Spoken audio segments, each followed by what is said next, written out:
Hi everybody, it's John Parker back again with another final reveal video. It's been quite a while since I've had a video uploaded onto YouTube, and I'm going to do an channel update video probably today and get that uploaded as well, so you can understand what's been going on recently and what's in the pipeline and all other things as well. I wanted to do this final reveal video for the Revell 144 scale mini wing series P40E Curtiss Warhawk. This is the mini wing series kits, and you know, they're very inexpensive, very easy to build kits, and they don't take up a huge amount of room.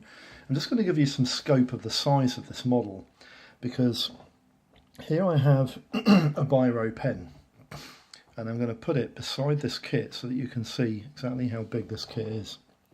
Not very big, is it? But when you have nothing to scale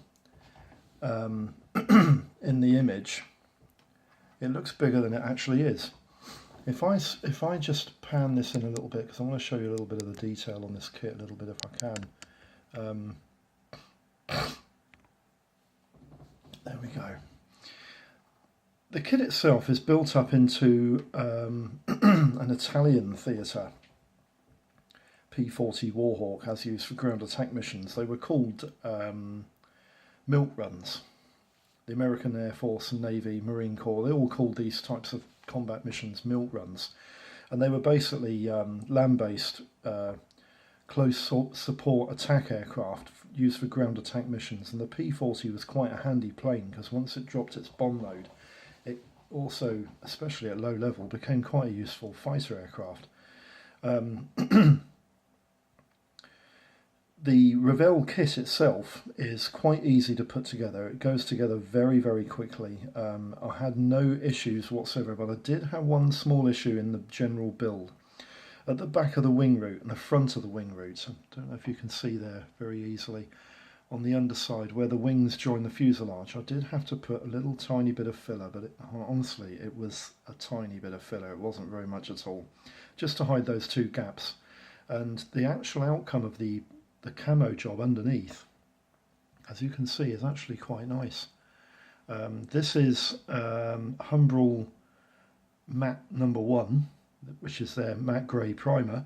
And I've said before that I find the matte grey primer is an incredibly close match to US Air Force European theatre undersides to their combat aircraft, especially their ground attack, well, actually all of their combat aircraft. The B-17s, the high altitude fighters, the low altitude fighters, everything. They're all, that colour is pretty close. I'd like to see a closer colour actually, but the top camo pattern on this one was a semi matte, what they call a satin finish. Can't remember what colour it was. I think it might be 168. But it's like a semi matte sage green colour, and it was pretty close to the P40's top coat camouflage. And also in combat during World War II, the P40s generally had silver propellers and black spinners, although a lot of them customised their aircraft with red spinners, blue spinners, yellow spinners, and also some forward nose art, which was quite common in the European theatre. But I tended to want to veer away from that and just produce a P40 which, to all intents and purposes, is a general purpose run-of-the-mill fighter bomber from the, I think they were used in Salerno or Sicily. The other main issue I had, well, there were two main issues I had with this particular kit, although one of them isn't really the fault of the model. When I open the box on this kit, the box is of one of the first toolings, and it is a very old kit. The kit itself was probably the best part of 40 years old, and unfortunately the canopy, if you check back to the inbox review, the canopy had snapped in half and on the top of the spine, and I had to glue the canopy in such a way that I didn't want to glue the top, because I didn't want any glue to smear any of the clear plastic for the canopy. And also the retainer pin that fits around the retainer that fits around the pin on the propeller had actually snapped in half when I tried to put it into place. So the only way I could put the propeller and have it in a half decent position was to glue it into position.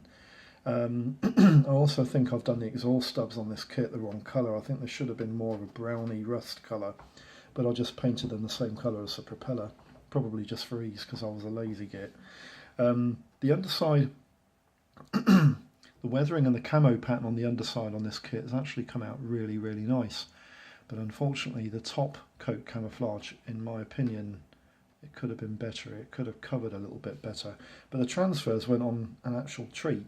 No issues whatsoever, even though the age of them, I mean, these transfers are ancient, but they went on with no issues. The backing film is transparent, no problems whatsoever. Even the underside roundel has gone on really quite nicely, as you can see.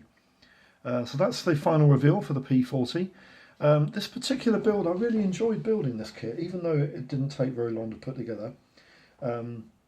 I enjoyed building this kit, and it's the only mini wings kit from the series that I've built where I couldn't use the stand, and so I had the undercarriage down. I mean, most of the other kits I built had undercarriage down, but they were mounted on their stands.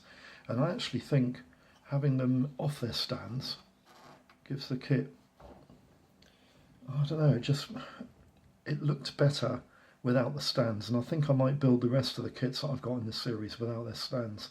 I think they'll look better. But the stand on this kit was, I couldn't use it anyway because it had snapped, it had broken in 2 or 3 different parts. So as we say, that's the final reveal for the Revell Curtis P40E Warhawk from the Mini Wings series. This is of course in 144 scale, and I'll be doing a build progress video to show you how this kit went together to complement this video as well.